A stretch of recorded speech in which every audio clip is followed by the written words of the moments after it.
Hello my dear student, जैसे कि आप देख रहे हैं आपको आज बहुत ही अच्छा लगेगा। ये लेसन जो है एसएसटी का है, जात धर्म और लैंगिक मसले। और टोटल इस लेसन को बहुत ही अच्छे से आप समझ पाएंगे। इस लेसन के बारे में पूरा निचोड़ आपको मिलेगा। आप कोई भी जो है प्रश्न मिस नहीं करेंगे। आपको किसी भी प्रकार का प्रश्न आ जाता है एग्जाम में, बोर्ड एग्जाम में, तो आपको कोई दिक्कत नहीं होने वाली है। तो लगातार हमारे साथ वीडियो पर बने रहिए। और जो भी बच्चे अभी हमारे वीडियो पर नए हैं तो फटाफट चैनल को सब्सक्राइब कर दीजिएगा और बेल आइकन दबा दीजिएगा, क्योंकि आज से आपको एक नया प्रत्येक दिन प्रत्येक लेसन का जो है कुछ नया सीखने को मिलेगा। एसएसटी में मैं कोशिश यही करूंगा कि आपको पूरी तरह जो है एसएसटी का टोटल जो लेसन है उसको विधिवत पढ़ा दिया जाए, समझा दिया जाए।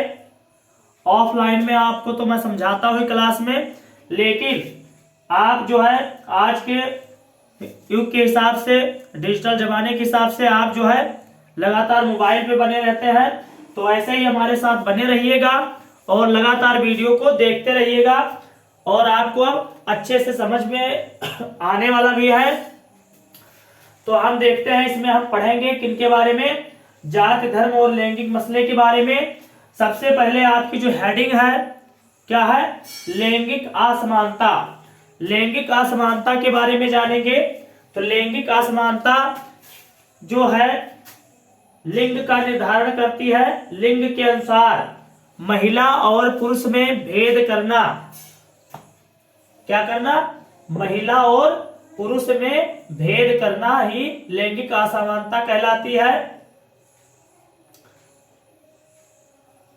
आपने अनेक प्रकार से जो है भेदभाव को देखा होगा, कामकाज में देखा होगा। आपको प्रश्न आ सकता है कि लिंग के अनुसार किस प्रकार से महिला और पुरुष के बीच लैंगिक असमानता का भेदभाव दिखाई देता है, आप समझाइए या बताइए।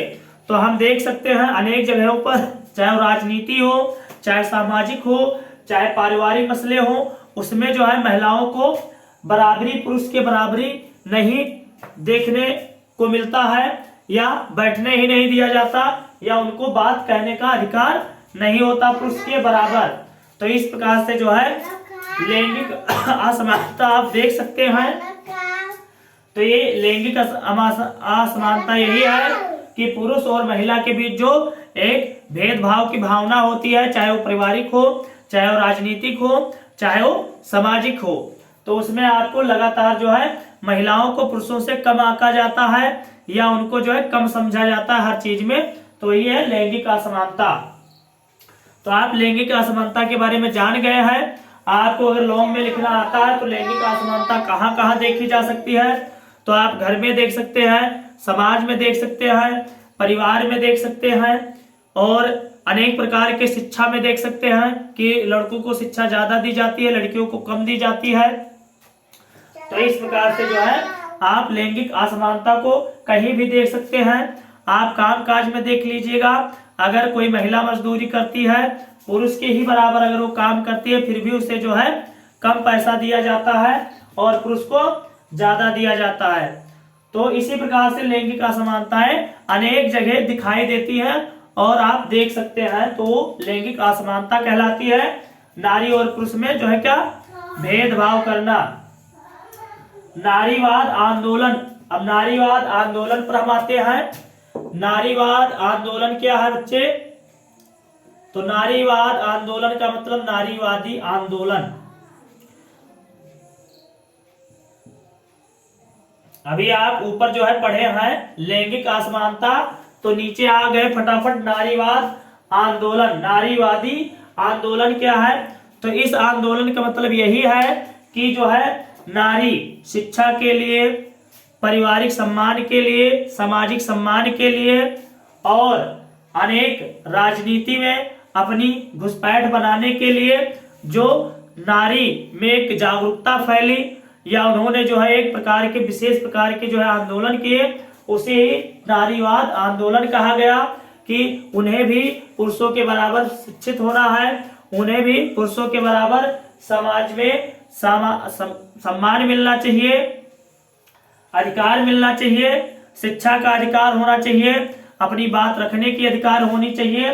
तो वो नारीवाद आंदोलन कहलाता है। नारी के बीच जो है जागरूकता फैली, नारी भी जो है अपने सम्मान के लिए, अपनी शिक्षा के लिए, राजनीति में पकड़ बनाने के लिए, समाज में अपनी तरक्की के लिए जो है समाज में एक आंदोलन छेड़ा या जागरूकता फैलाई, तो उसी को नारी आंदोलन कहा गया। अब आ जाते हैं पारिवारिक कानून। ये टिप्पणी आपको पारिवारिक कानून पर क्या है, तो पारिवारिक कानून जो है, पारिवारिक कानून जो धर्म होते हैं, धर्म के अनुसार, जाति के अनुसार पारिवारिक कानून अलग अलग होते हैं सबके। जिसका जो धर्म है उस धर्म के अनुसार उसका पारिवारिक कानून होगा। पारिवारिक कानून में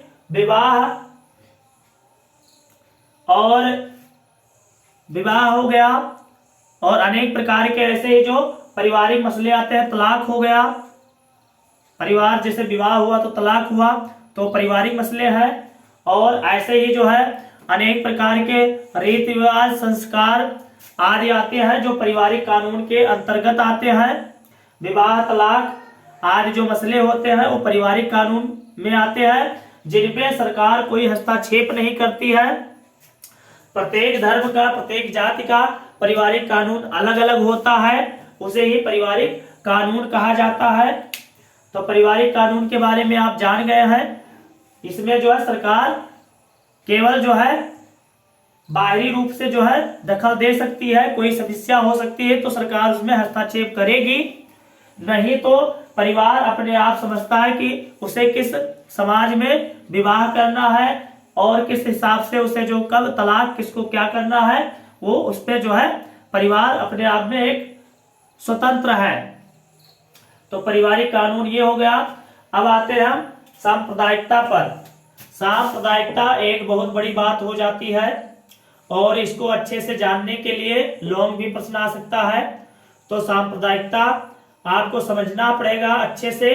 तो देखेंगे सांप्रदायिकता क्या है।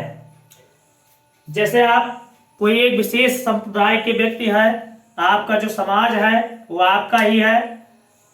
तो संप्रदाय के लोग जब एक संप्रदाय दूसरे संप्रदाय को जो है हीन समझता है, नीच समझता है, उसे नीचा दिखाता है, उसके प्रति हीन भावना रखता है, समझ रहे ना।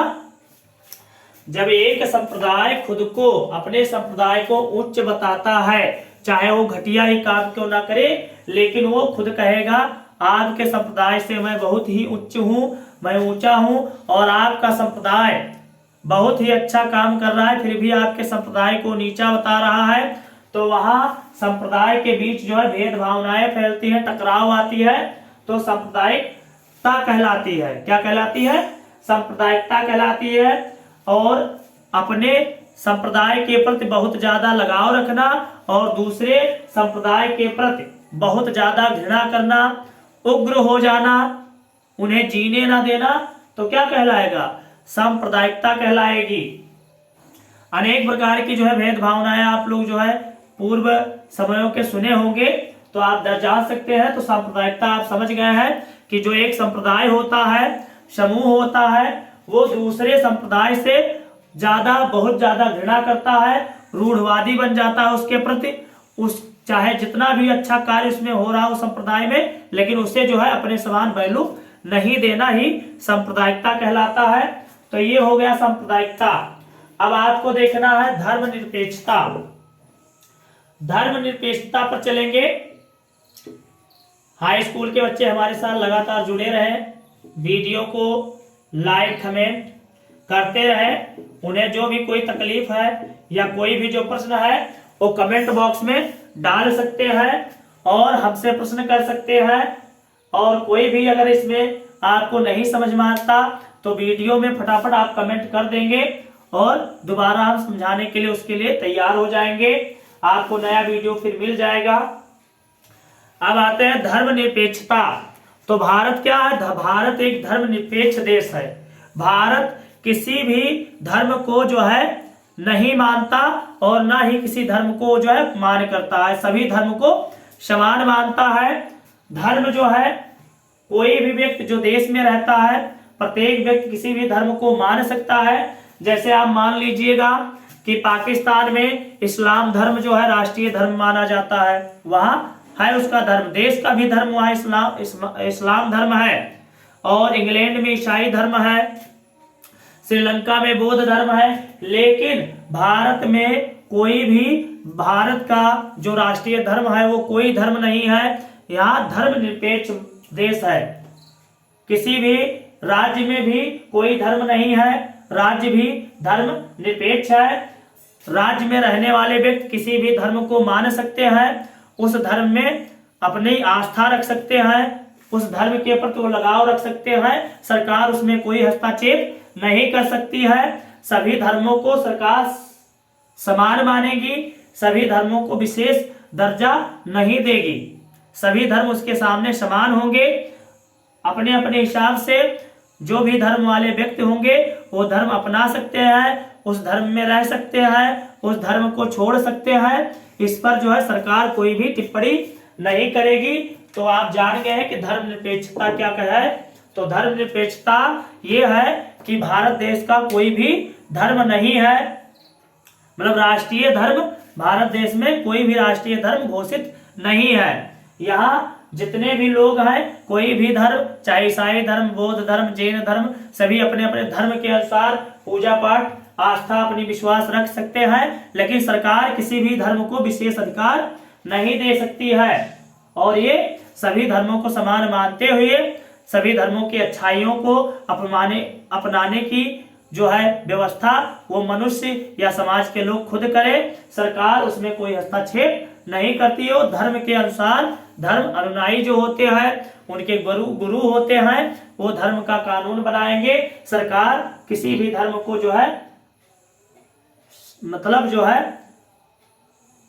राष्ट्रीय धर्म नहीं मानती है। तो इस प्रकार से आपको जो है पता चल गया होगा कि धर्म निरपेक्षता क्या है। उसके बाद आप देखेंगे लिंग अनुपात, जो आज एक बहुत बड़ी समस्या बनी जा रही है लिंग अनुपात की। तो इस पर आप जो है अच्छे से समझ लेंगे इसको। लिंग अनुपात का मतलब है कि 1000 पुरुष पर कितनी महिलाओं की संख्या को देखा जाता है, उसे लिंग अनुपात कहा जाता है। तो 2000